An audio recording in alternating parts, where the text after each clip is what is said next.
Krishna desires, whatever Krishna wants, automatically manifests. This is a feature of the Supreme Lord, that whatever he desires automatically comes into existence. He doesn't have to work. He doesn't have to do something to make things happen. He simply desires it, and his energy automatically takes care of manifesting it. There's a nice shloka in Śrīmad-Bhāgavatam that the desires of the Lord are automatically carried out by nature as a natural sequence of events. In other words, just like when the sun shines on the ocean, the water evaporates and forms clouds. It's not that the sun has to separately arrange to make clouds. Simply by the nature of the sun and the nature of the water, the ocean, the water evaporates and forms clouds in the atmosphere. The sun does not have to endeavor separately to create the clouds. Similarly, Krishna does not have to endeavor separately to do so many things. To create the material world, to emanate the spirit souls, to enjoy different pastimes in the spiritual world, to ultimately destroy the material creation when its time is finished. It's not like he has to do that, you know. It's not like he has to light the match that burns up the material world at the end of the universe. No. He simply wills it. He simply desires it. And automatically Lord Śiva and the material mode of ignorance carries out the destruction of the material world. He doesn't have to endeavor for it. So that's the real meaning of Supreme Controller. Simply by his desire, everything is going on. Now, number 51 is changeless. Krishna does not change his constitutional position, not even when he appears in this material world. Ordinary living entities have their constitutional spiritual position covered. They appear in different bodies, and under the different bodily concepts of life, they act. But Krishna does not change his body. He appears in his own body and is therefore not affected by the modes of material nature. In the first canto, 11th chapter, verse 38 of Śrīmad-Bhāgavatam, it is stated that the special prerogative of the Supreme Controller is that he is not at all affected by the modes of nature. The practical example of this is that devotees who are under the protection of the Lord also are not affected by material nature. To overcome the influence of material nature is very difficult, but the devotees or the saintly persons who are under the protection of the Lord are not affected. So what need is there to speak of the Lord himself? To be more clear, although the Lord sometimes appears in this material world, he has nothing to do with the modes of material nature, and he acts with full independence in his transcendental position. This is the special quality of the Lord. For example, our devotional process requires that we observe 4 regulative principles. No meat eating, no intoxication, no illicit sex, no gambling. And many people in the beginning find it very difficult to observe these principles. And this is because they are still affected by the modes of material nature. Now, you cannot conquer the modes of material nature. Krishna's material nature is far stronger than we are. So if you are still in touch with the material nature, you're going to be affected by it.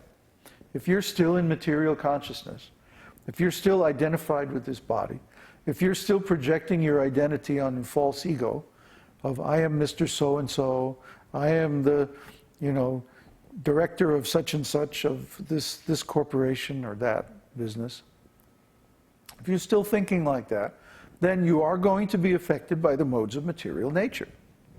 Because you are in the consciousness where these modes can affect you. You see? It's like if you're standing outside and it's raining, you're going to get wet.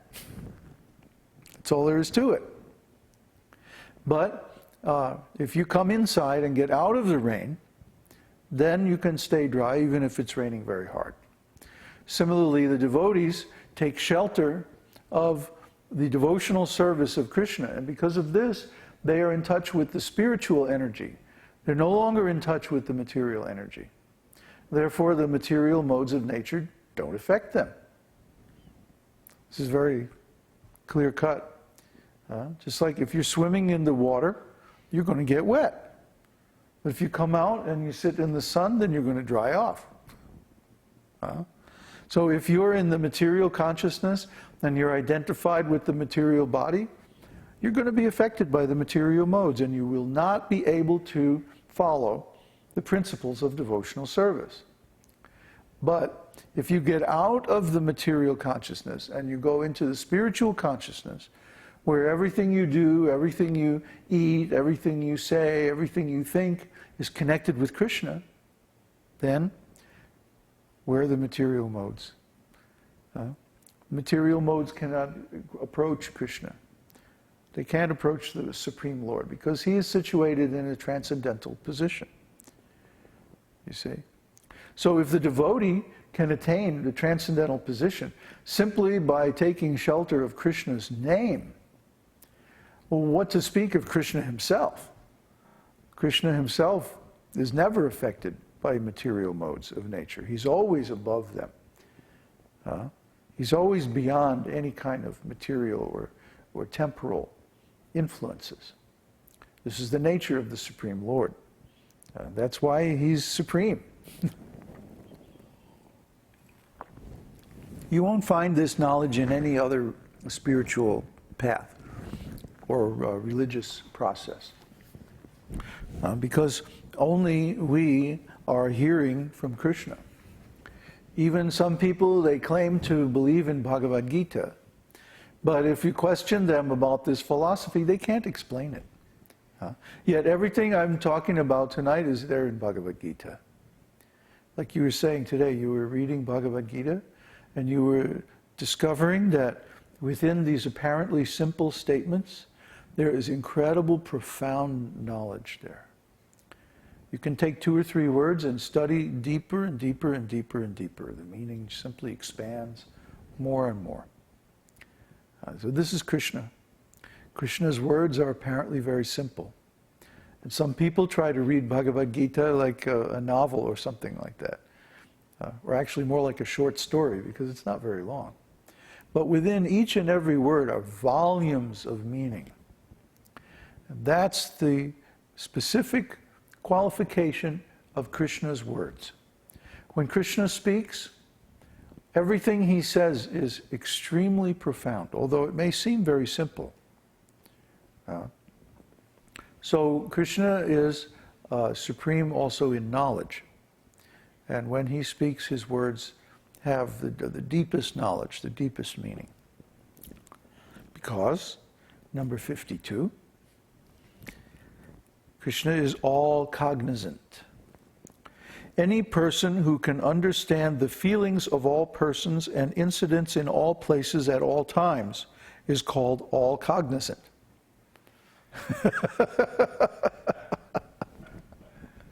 A nice example of the all-cognizant quality of the Lord is described in Śrīmad-Bhāgavatam, 1st canto, 15th chapter, verse 11. In connection with Durvasa Muni's visit to the house of the Pandavas in the forest. Following a calculated plan, cooked up by none other than Duryodhana and Sakuni, Duryodhana sent Durvasa Muni and his 10,000 disciples to be the guests of the Pandavas in the forest. Duryodhana arranged for Durvasa and his men to reach the place of the Pandavas just when the Pandavas' lunchtime ended, so that the Pandavas would be caught without sufficient means to feed such a large number of guests. Knowing Duryodhana's plan, Krishna came to the Pandavas and asked their wife, Draupadi, if there were any remnants of food which she could offer to him. Draupadi offered him a container. She had a special pot.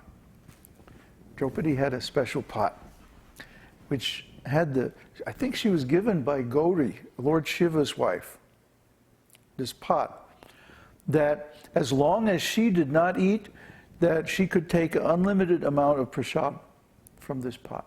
She could serve unlimited number of guests from this one pot.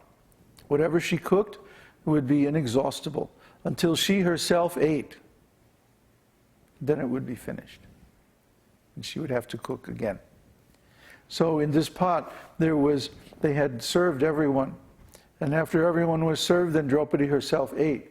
So the pot was finished. But there was one little grain of rice. I guess he's going to describe that.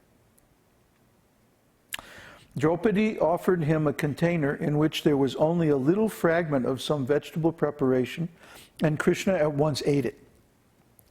At that moment, all of the sages accompanying Durvasya were taking bath in the river